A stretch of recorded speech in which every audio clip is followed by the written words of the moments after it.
तो welcome to the special class friends, जहां हम लोग इम्पॉर्टेंट न्यूमेरिकल्स एंड उनके कॉन्सेप्ट्स को देखने वाले हैं। ये एग्जाम पॉइंट ऑफ व्यू से काफ़ी इम्पॉर्टेंट होगा। अभी हम लोग IIFS को देखेंगे, जहां आपको पता है कि यहाँ जो स्कोप ऑफ न्यूमेरिकल्स हैं वो काफ़ी लिमिटेड है। तो हम लोगों को उस लिमिटेड वाले फॉर्मेट में जो भी कुछ ऐसी चीज़ें दिख रही हैं जो एग्जाम में हिट हो सकती हैं, so we are trying that.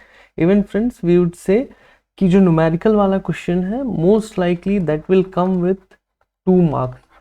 तो अगर कोई भी क्वेश्चन 2 मार्क्स के टर्म में आ रहा है और आप उसको क्रैक कर पा रहे हैं, if you are going short for 2 to 3 questions, then your confidence will be up and you may succeed the exam very nicely. So हम लोग सबसे पहले आते हैं, ये हम लोग देखने वाले हैं कॉन्सेप्ट्स ऑफ मनी सप्लाई। तो friends, concepts of money supply की बात करें तो पहले मैं आपको एक बेसिक आउटलाइन दे देता हूँ कि देखिए यहाँ पे अगर कोई थ्योरेटिकल क्वेश्चन भी आ रहा है तो वो नहीं छूटना चाहिए। दैट इज कि M1 मतलब वो नैरो मनी होगा, M3 मतलब कि वो ब्रॉड मनी होगा। अभी M1 में क्या होता है कि currency with public, then demand deposit with banking system and other deposits with RBI। वहीं M2 की बात करें तो उसमें M1 भी होगा plus savings deposits of post office savings bank, ये होगा। वहीं अगर हम लोग ब्रॉड मनी मतलब M3 की बात करें तो यहाँ पे M1 plus time deposits with banking system. So friends, आपको ये भी पता होगा कि M3 के लिए ना कई एक और फॉर्मूलाज हैं, लेकिन जो हम लोग फिलहाल मनी सप्लाई जो देख रहे हैं, that money supply is in terms of banking only. तो जब हम लोग बैंकिंग सिस्टम्स की बात कर रहे हैं तो यहाँ पे क्या है कि ये M1 आएगा, अदरवाइज M2। तो यहाँ कंफ्यूज नहीं होना है, M3 का जो फॉर्मूला होगा उसमें M1 को ही आना है। और वहीं M4 की बात करें तो यहाँ M3 plus all deposits with post office savings bank excluding NS certificate. तो फ्रेंड्स देखिए, ये जो है ना, ये कॉन्सेप्ट जो है आपको याद रखना है, इसको एक बार याद कर लेना है क्योंकि ये काफ़ी इम्पॉर्टेंट है। इसको आप एक VBI के टर्म में ले सकते हैं कि यहाँ से जो क्वेश्चंस हैं वो हर साल आते हैं और हर टर्म में आते हैं। तो आपको इसको ध्यान रख के इन चीज़ों को अटैम्प्ट करना। वहीं पे एक और जो कॉन्सेप्ट है that is of reserve money M0। यहाँ क्या होता है, currency in circulation plus bankers deposits with RBI plus others deposit with RBI। तो देखिए यहाँ जो ये वाला है ना, बैंकर्स डिपॉजिट विथ RBI, ये जो है अभी तक कहीं भी एप्लीकेबल नहीं है। इसको जो है अदर्स वाले के साथ कंफ्यूज नहीं होना है। The both are two different things. तो अदर डिपॉजिट विथ RBI जो है, बस वही जो है वो यहाँ कंसिडर होगा। अब हम लोग एक केस को देखते हैं, एक न्यूमेरिकल को देखते हैं। तो हमारे पास डाटा क्या क्या है, करेंसी इन सर्कुलेशन जो है वो 50 बिलियन है, डिमांड डिपॉजिट जो है 100 बिलियन है, savings deposit of post office savings bank 75 billion है, टाइम डिपॉजिट जो है 40 बिलियन है, all deposits with post office bank excluding NSE 25 billion है, अदर डिपॉजिट्स विथ RBI जो है वो 30 बिलियन है, बैंक्स डिपॉजिट्स विथ RBI वो 20 बिलियन है, वही नॉमिनल GDP जो है वो 100 बिलियन है। अभी ऐसे जो क्वेश्चंस हैं, ये क्वेश्चन जो है ये काफ़ी सिंपल है अगर आप इसको बस एक बार आपको फॉर्मूला पता हो तब। तो भी देखिए, हम लोग एक एक करके इसको क्रैक करने की कोशिश करते हैं। सबसे पहले हमने देखा था M1 जो था वो नैरो मनी। वहाँ पे हम लोग क्या देख रहे थे, currency in circulation plus demand deposit plus other deposit. तो हम लोग अगर पुट करें तो सबसे पहले कि जो 50 billion plus demand deposit means 100 billion plus other deposits, तो other deposits with RBI that is 30 billion. अभी फ्रेंड्स यहाँ क्या है ना कि RBI टर्म 2 बार आ रहा है, तो आपको कंफ्यूज नहीं होना है। I am repeating it again, RBI means only other deposits जो होगा वही पार्ट ऑफ M1 मतलब नैरो मनी होगा। आप इसको ऐड कर लेंगे, आपका जो राइट आंसर है दैट विल कम। अभी हम लोग वहीं सेकंड क्वेश्चन की तरफ आ रहे हैं, दैट इज M2। M2 में क्या है कि M1 which is 180 billion plus, और फ्रेंड्स मैं आपको बताऊं कि ये सारे जो डाटा है वो एक इमेजिनरी डाटा है, तो यहाँ पे एक रेलेवेंस अगर हम लोग स्टैब्लिश करने की कोशिश करेंगे तो that is waste of time. तो यहाँ सिर्फ जो डाटा है उसको ध्यान में रख के आपको कैलकुलेशन के पॉइंट ऑफ व्यू से जाना है। अभी हमको क्या चाहिए, savings deposit of post office savings bank. तो देखिए हम लोग देख रहे हैं कि savings deposit of post office bank. अभी ये पोस्ट ऑफिस के भी टू डाटाज है हमारे पास, इसमें एक है सेविंग्स डिपॉजिट।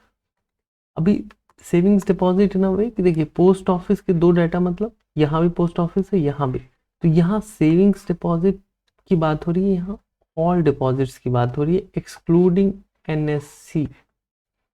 तो फिलहाल हमको क्या चाहिए, फिलहाल हमको ये 75 बिलियन वाला डाटा चाहिए सेविंग्स डिपॉजिट।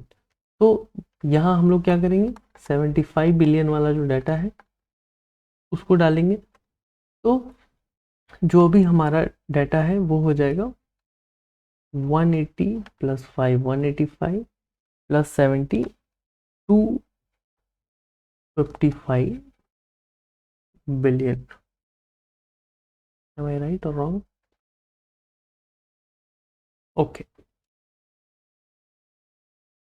तो अगेन अब हम लोग ब्रॉड मनी को देखने वाले हैं। यहाँ अगेन हमको क्या देखना है कि M1 plus time deposit with banking system. तो M1 is 180 billion plus time deposit जो हमारे पास है दैट इज 40 बिलियन।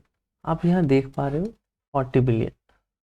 तो जो टाइम डिपॉजिट है that is only term deposit, और यहाँ से फिर अभी ये क्या हो गया, ये 220 बिलियन हो गया।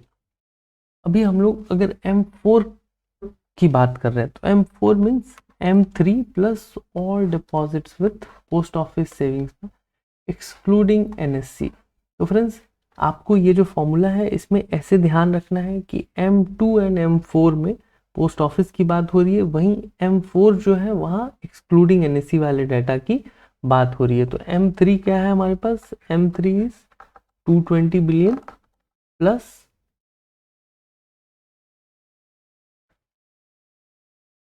All deposits with post office excluding that is 25 billion. तो हम लोग यहाँ पे 25 बिलियन ले रहे हैं, तो all together it is coming 245 billion. अभी यहाँ तक तो हो गया ये स्ट्रेट क्वेश्चन। अभी कभी क्या होता है कि यहाँ से थोड़ा कुछ ट्विस्ट होता है और वो ट्विस्ट जो है वो हमको ट्रैप करता है, तो हमको उससे बचने के लिए वी हैव टेकन 1 और 2 मोर स्टेप्स कि हम लोग कुछ वैसे क्वेश्चंस जो हैं जो लूप होल क्रिएट कर सकते हैं एग्जाम में, तो उनको भी कवर करने की कोशिश कर रहे हैं। और सब कुछ जो है वो बस फॉर्मूला बेस्ड है, अगर आपने एक बार ही देख लिया है then you are going to crack it in exam. तो देखिए अभी यह है मनी मल्टीप्लायर, इसका जो फॉर्मूला होता है that is broad money divided by reserve money. अभी ब्रॉड मनी हमारे पास क्या है, तो broad money is M3, it is already written, और रिजर्व मनी जो है दैट इज M0। तो अभी हम लोग पहले M0 को कैलकुलेट करते हैं। सो currency in circulation, banks deposit with RBI, others deposit with RBI।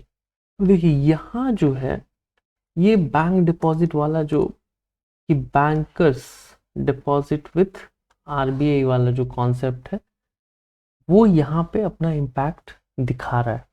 तो अब हम लोग चलते हैं फिर से अपने फैक्ट्स की तरफ। तो हमारे फैक्ट्स क्या हैं, हमारे फैक्ट्स हैं कि currency in circulation that is 50 billion plus bankers deposit and other deposits with RBI।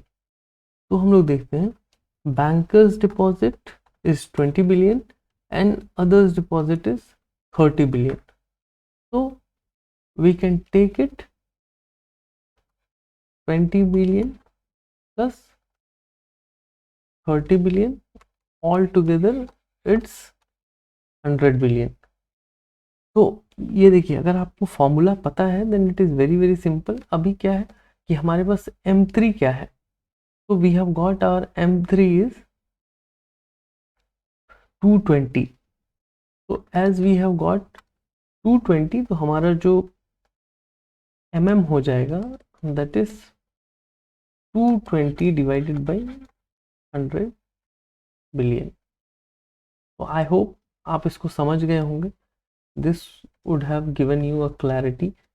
कुछ चीज़ें जो हैं वो बहुत सिंपल हैं if we have seen it once. बाकी इसमें क्या है, कुछ डाटा ऊपर नीचे अगर होता है then that we have to figure out और वहीं से उसको डिराइव करना है, क्योंकि एग्जाम में जो भी चीज़ें हैं वो ऑलरेडी गिवन है आपके पास. Next, velocity of money. अभी वेलोसिटी ऑफ मनी में फिर से क्या है कि नॉमिनल डिवाइडेड बाय ब्रॉड. तो देखिए सबसे पहले तो कि आपको नैरो एंड ब्रॉड इसमें कंफ्यूज नहीं होना है. M1 is narrow, M3 is broad. तो अभी क्या है, नॉमिनल जीडीपी. तो हम लोगों ने देखा था कि यहाँ नॉमिनल जीडीपी का हमको डाटा ऑलरेडी गिवन था, that was 100 billion. So 100 billion divided by 220 billion. तो यहाँ पे क्या है कि जो 100 बिलियन गिवन है that one divide by 220 billion.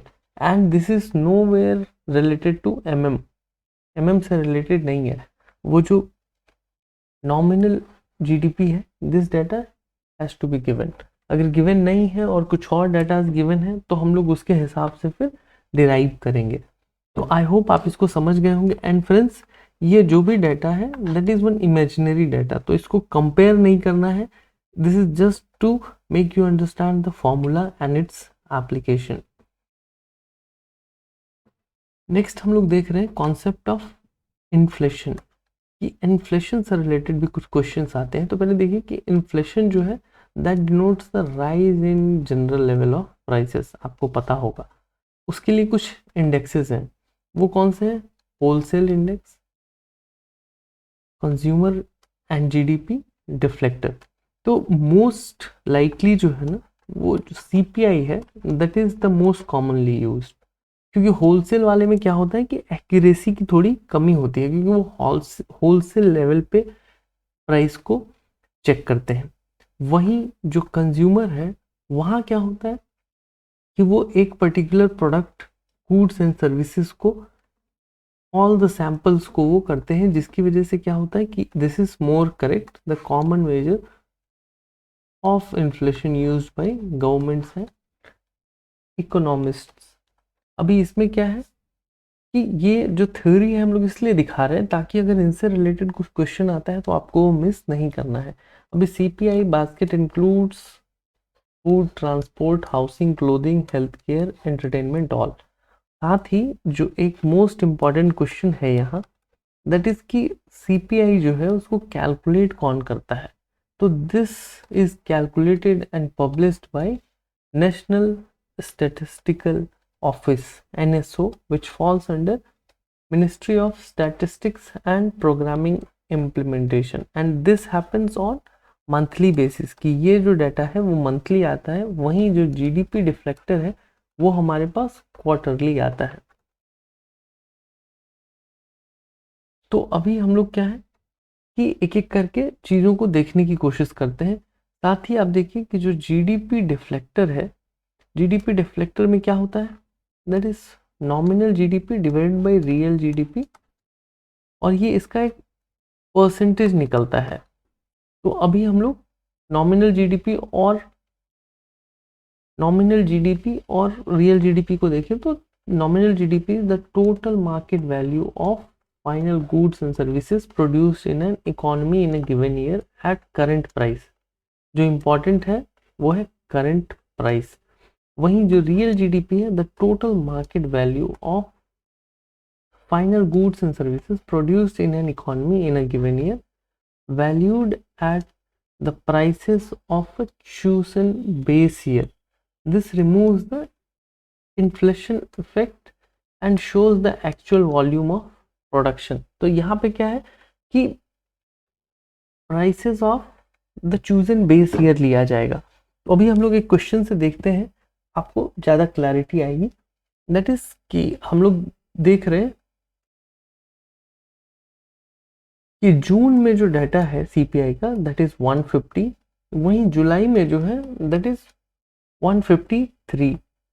अब क्या है, हम लोगों को inflation rate for July compare करना है और कैलकुलेट करना है। तो देखिए यहाँ पे क्या है कि करंट प्राइस आपके पास जो है उसको पहले तो सब्सट्रैक्ट करना है। It is just a basic thing कि इन दोनों का जो डिफरेंस होने वाला है that should be divided by the previous price index.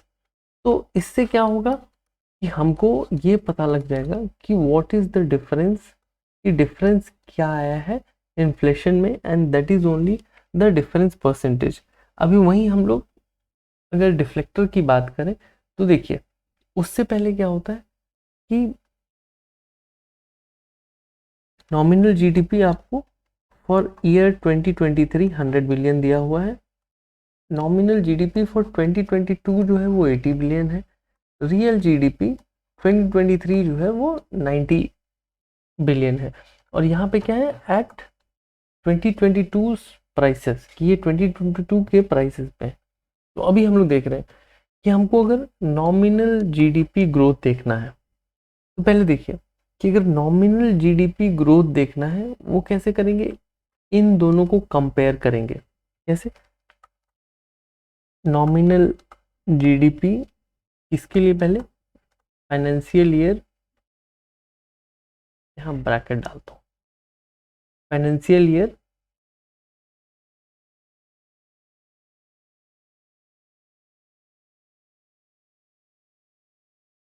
23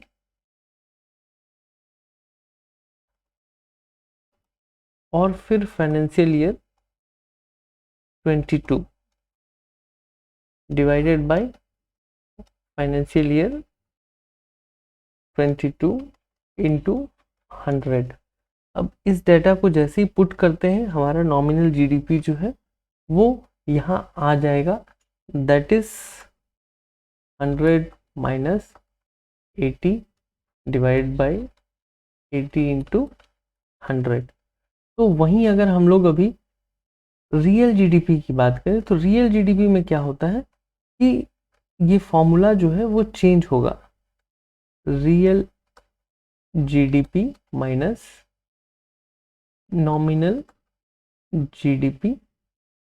और यहाँ क्या है कि बेस ईयर जो है वो चेंज होना है। कैसे, तो नॉमिनल जीडीपी इंटू 100।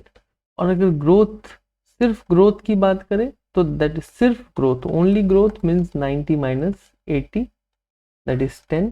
और वहीं यहाँ पे 90 माइनस 80 डिवाइडेड बाय 80 इंटू 100।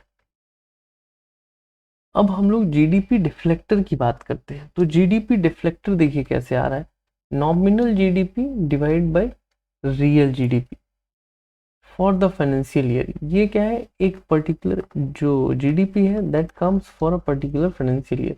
तो हम लोग अभी फाइनेंशियल ईयर 23 की बात कर रहे हैं। तो 23 में हम लोग क्या देखने वाले हैं कि जो नॉमिनल जीडीपी है दैट इज 100 बिलियन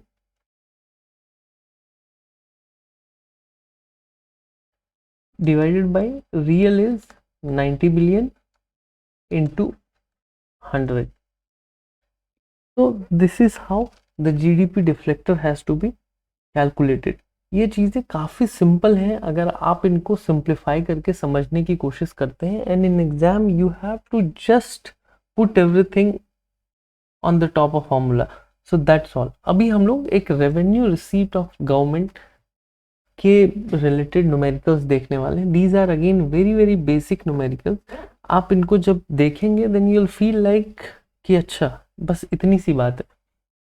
तो सबसे पहले हम लोग देख रहे हैं कि गवर्नमेंट क्या है, कि रेवेन्यूज कौन कौन से सोर्सेज से जनरेट करती है और उन सारे सोर्सेज को हम लोग कैसे कैलकुलेट करने वाले हैं। तो सबसे पहले हम लोग देख रहे हैं कि पहला जो है वो है नेट टैक्स रेवेन्यू। तो नेट टैक्स रेवेन्यू जो है वहाँ क्या होगा, ग्रॉस टैक्स हमको मिलेगा, उसमें से हम क्या करेंगे कि जो नेचुरल क्लैमिटी कंटीजेंसी फंड है उसमें ट्रांसफ़र करेंगे और स्टेट्स के जो शेयर हैं उसमें ट्रांसफ़र करेंगे। बाकी जो बच गया वो नेट टैक्स रेवेन्यू है। तो net tax revenue is the total money calculated from various taxes after accounting for deduction of refund and rebate. वहीं ग्रॉस टैक्स रेवेन्यू मतलब total amount of tax collected before deduction. अगर हम लोग natural calamity contingency fund की बात करें तो this is for emergency purposes like natural disasters. And state share means the portion of tax revenue allocated to regional government states for their spending. अब हम लोग एक न्यूमेरिकल की तरफ चलते हैं और यहाँ से कुछ क्लैरिटी लेने की कोशिश करते हैं। तो देखिए हमारे पास गिवन में क्या क्या है कि ग्रॉस टैक्स रेवेन्यू जो है वो गिवन है कि एक गवर्नमेंट ने 20 मिलियन 120 मिलियन जो है वो इन्होंने कलेक्ट किया है। अभी यहाँ से क्या है कि 2% जो है वो नेचुरल क्लैमिटी फंड में जाना है, तो 2% विल बी 2.4 मिलियन। अभी स्टेट शेयर जो है दैट इज 30%, तो अगेन दिस इज 30 मिलियन। अभी नॉन टैक्स रेवेन्यू जो है that is 10 crore. Government receives rupees 50 crores from the sale of public sector assets। तो अभी हम लोग यहाँ जो डेटा है बस उसको देख रहे हैं, इनका जो इंटरप्रिटेशन है वो हम लोग आगे करने वाले हैं। Then 20 crores through a loan from foreign government. तो अभी हम लोग इन चीज़ों को जो है वो देखने वाले हैं।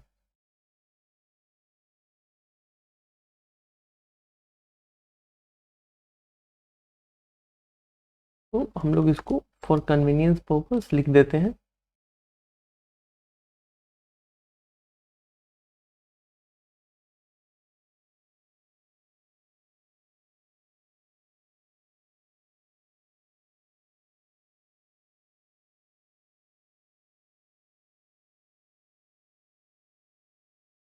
तो अभी हम लोग देख रहे हैं कि सबसे पहले हमको क्या करना है, नेट टैक्स रेवेन्यू। तो नेट टैक्स रेवेन्यू के लिए हम लोगों ने फॉर्मूला जो है ऊपर देखा है। अभी इसी फॉर्मूले को हम लोग यहाँ बस पुट करने की कोशिश करेंगे। तो देखिए नेट टैक्स रेवेन्यू, ये जो बेसिक कैलकुलेशंस है वो हमने वहाँ भी करा हुआ था। अभी देखिए बस इन फॉर्मूलाज को क्या है हमको डालने हैं। तो जो 120 है that is the gross, minus 2.4 जो NCCD में जाना है वो, एंड देन 36 मिलियन जो है वो शेयर ऑफ स्टेट गवर्नमेंट्स। तो इससे नेट टैक्स रेवेन्यू जो आ रहा है वो 81 मिलियन आ रहा है। अभी वहीं हम लोग नेक्स्ट कंपोनेंट की तरफ चल रहे हैं। तो नेक्स्ट कंपोनेंट में देखिए क्या है कि टोटल रेवेन्यू रिसिप्ट। अभी टोटल रेवेन्यू रिसिप्ट को हम लोग कैसे देखेंगे, इसको हम लोग दो पार्ट में डाइसेक्ट करेंगे, net tax receipt, net tax revenue, non tax revenue.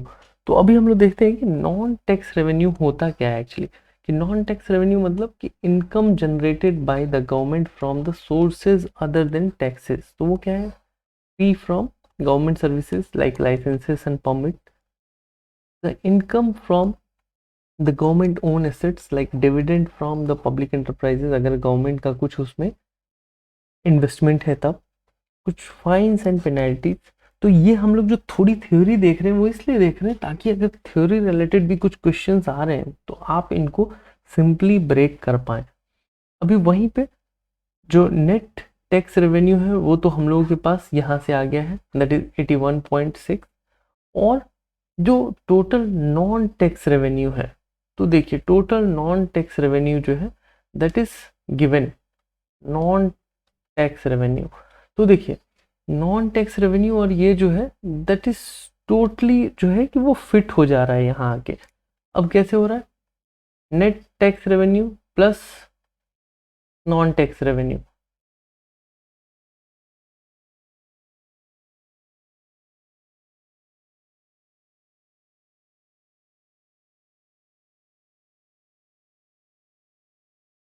So this is 100 million what we have got,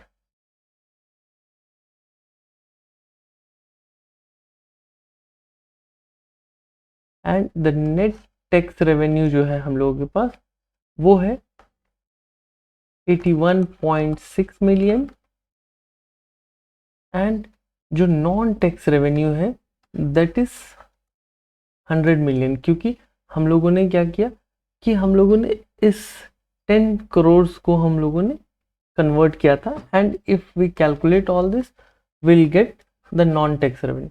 तो फ्रेंड्स ये जो है ये एक बेसिक कैलकुलेशन है जिसका आपको बस एक आइडिया होना चाहिए कि ये ऐसे काम कर रहा है। वहीं हम लोग अभी कैपिटल रिसिप्ट्स की तरफ चलते हैं। तो कैपिटल रिसिप्ट्स में क्या है, non debt receipt, debt receipts. अभी non debt and debt receipts क्या है, तो देखिए नॉन डेट रिसीट मतलब क्या है कि गवर्नमेंट जो है वो पैसे रिसीव कर रही है on the sale of public sector assets की, मतलब कुछ पब्लिक सेक्टर एसेट्स हैं जिनको सेल करके और नॉन डेट रिसीट जो है वो गवर्नमेंट डेवलप कर रही है। वहीं क्या है कि गवर्नमेंट अगर कोई फॉरेन गवर्नमेंट से कुछ लोन ले रही है, जैसे कई एक जो स्टेट्स हैं और कंट्री जो है वो किसी दूसरे स्टेट से हेल्प लेती है, तो that comes as capital debt. तो अभी देखिए यहाँ क्या है कि जो डेट रिसीट है वो और ये नॉन डेट रिसीट, तो अभी इसका जो डाटा था वो वहाँ पे बहुत क्लियर था, that was in crores which we had converted in millions. लेकिन अगर हम लोग कैलकुलेट कर रहे हैं वहाँ डाटा ऑलरेडी गिवन है which we have to just port here. अब हम लोग क्या देखने वाले हैं कि इसी को जो 70 करोड़ है हम लोग इसको जो है वो कन्वर्ट कर देंगे कहाँ, मिलियन में। क्यों, ताकि हम लोगों को एक बेसिक कैलकुलेशन जो है उसमें मदद मिले। तो बेसिक कैलकुलेशन इज फाइन। अब हम लोग चलते हैं टोटल रिसीट की तरफ। तो टोटल रिसीट क्या होता है, that is total revenue receipt, capital receipt, draw down of cash balance. तो देखिए टोटल रेवेन्यू रिसीट आपके पास ऑलरेडी यहाँ गिवन है, दैट इज 181.6 मिलियन। अभी जो आपके पास कैपिटल रिसीट की बात करें तो 700 जो है दैट इज ऑल्सो गिवन। तो 700 जो है हम लोग अगर दोनों को ऐड करते and draw down of cash balance, तो ये जो कैश बैलेंस वाला कॉन्सेप्ट है वो यहाँ पे फिलहाल जो है वो हमारे पास नहीं है। So this we are not going to consider it now. और ये जो है आंसर ये तो बिल्कुल गलत आंसर है। यहाँ the right answer is going to be 181.6 million plus 700 million. So the answer will be the total receipt. I hope आप समझ गए होंगे। अभी हम लोग रिटर्न ऑन म्यूचुअल फंड्स को देखने वाले हैं। ये अगेन एक काफ़ी बेसिक क्वेश्चंस हैं, लेकिन अगर आपको पता है तब, if you are not knowing, if you have not seen it so far और आपने कभी नहीं देखा है, then this is going to be little difficult. तो देखिए इसमें क्या है कि एक पहले हम लोग क्वेश्चन को देखते हैं फिर उसको सॉल्व करने के तरीके को देखेंगे। तो you invest 5,000 in a mutual fund scheme on January 1st 2023 at a NAV of 10 rupees per unit. On 30th June you redeem your units when the NAV 12 rupees per unit. तो इसको calculate करने के दो तरीके हैं and इसमें हमको क्या है कि एक जो है एब्सोल्यूट रिटर्न मेथड है और दूसरा जो है एनुअलाइज रिटर्न मेथड है। तो हम लोग दोनों ही मेथड से कैलकुलेट करेंगे। एग्जाम में आपके पास कैसे भी आ सकता है कि एब्सोल्यूट मेथड से कैलकुलेट करके बताइए या एनुअलाइज मेथड से बताइए, क्योंकि दोनों में आंसर्स जो हैं वो डिफरेंट होने वाले। तो सबसे पहले हम लोग देख रहे हैं कि बात हो रही है सेलिंग प्राइस पर यूनिट की। तो सेलिंग प्राइस पर यूनिट जो है वो होने वाला है 12 रुपीज़। परचेज प्राइस जो है that is 10 rupees divided by purchase price into 100। तो यहाँ जो डाटा आ रहा है that is very very accurate data, यहाँ पे कोई वो नहीं है। अब हम लोग क्या देखने वाले हैं कि यहाँ जो है question is like and value divide by initial value. तो इनिशियल वैल्यू तो हमको पता है कि दैट वाज 5000 कि 5000 था। अभी एंड वैल्यू क्या होगा, तो उसके लिए देखिए एक सिंपल कॉन्सेप्ट है कि जो एनवीज है उसका रोल यहाँ क्रिटिकल होता है कि मेरे पास 5000 थे जिसको 10 रुपीज़ पर एनवी के हिसाब से मैंने परचेज किया, तो मेरे को 500 यूनिट्स मिले होंगे। अभी जब उन्हीं 500 यूनिट्स को मेरे को सेल करना है, at that time the NV price is 12, तो क्या हो जाएगा, मुझे जो पैसे मिलेंगे दैट इज 6000। तो मेरा जो एंड वैल्यू हो जाएगा दैट विल बी 6000। तो अभी हम लोग इसको फॉर्मूला जो है उसको कैलकुलेट करने की कोशिश करते हैं बेस्ड ऑन फॉर्मूला। तो दैट इज 1000 डिवाइडेड बाई 5000। अभी यहाँ पे क्या है कि पावर में चीजें चलनी है, और पावर में क्या है 1 to the power number of years. तो यहाँ नंबर ऑफ ईयर्स कितने हैं, ये है कि 1 जनवरी को शुरू होता है 30th को खत्म हो जाता है, it means it is 6 month. तो 6 month means it will come half, then we'll put 0.5 which will go as, अगर हम लोग इसको कैलकुलेट करते हैं तो it will come as 2। तो हम लोग यहाँ लिख देते हैं पावर 2, और जो भी डाटा आता है उसको 1 से सब्सट्रैक्ट कर देंगे।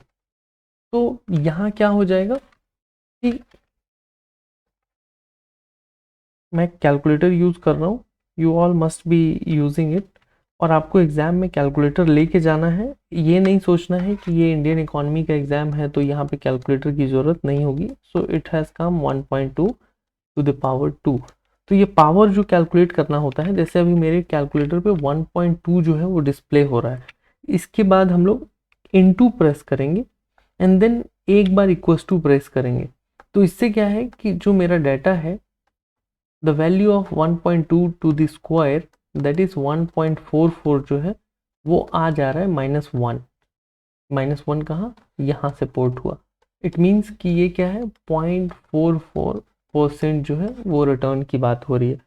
और जो भी मैं फॉर्मूला बता रहा था ट्रिक कि अगर आपको यहीं पे फॉर एग्जांपल कि टू द पावर 5 है किसी भी चीज़ के ऊपर, तो उसमें क्या है कि जो इक्वल्स टू है उसको 5 बार प्रेस करना है, कि मतलब फॉर एग्जाम्पल कि 2 टू द पावर 5।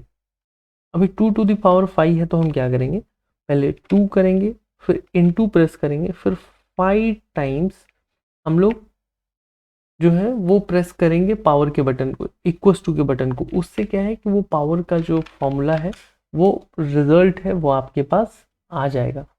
और वहीं पे हम लोग जो इसको कैलकुलेट कर रहे थे, तो यहाँ पे देखते हैं कि दोनों जो मेथड्स हैं उसमें डिफरेंस क्या आता है। तो ये है 2 डिवाइडेड बाय 10 इंटू 100। सो ये नियरली जो है वो कहीं ज़्यादा आ रहा है उससे।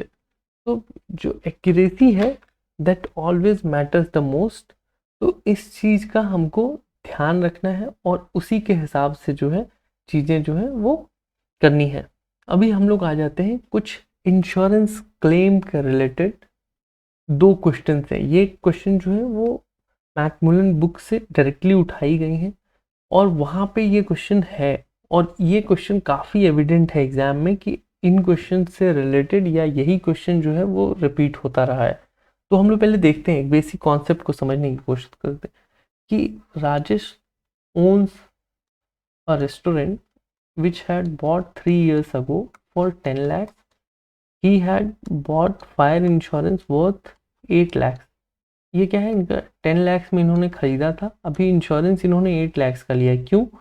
क्योंकि रिटर्न डाउन वैल्यू जो है उसकी वजह से। तो रिटर्न डाउन वैल्यू मतलब क्या कि आप कोई भी प्रॉपर्टी लेते हैं या आपकी गाड़ी है तो उसमें कैसे होता है कि हर साल जब आप इंश्योरेंस ले रहे हैं तो वो जो आपका ओवरऑल एक वैल्यू होता है जो वो कम होता जाता है। तो वही है कि उस हिसाब से इन्होंने 8 लाख का ले लिया। ओके चलेगा। His restaurant cot fire and he suffered a loss of rupees 6 lakh. तो ये 6 लाख का एक लॉस सफ़र करते हैं। तो जो अमाउंट ऑफ कॉम्पनसेशन है वो कितना इनको मिलेगा कंपनी की तरफ से। तो इसमें क्या होता है कि sum assured divide by the value of insured asset into the actual cost.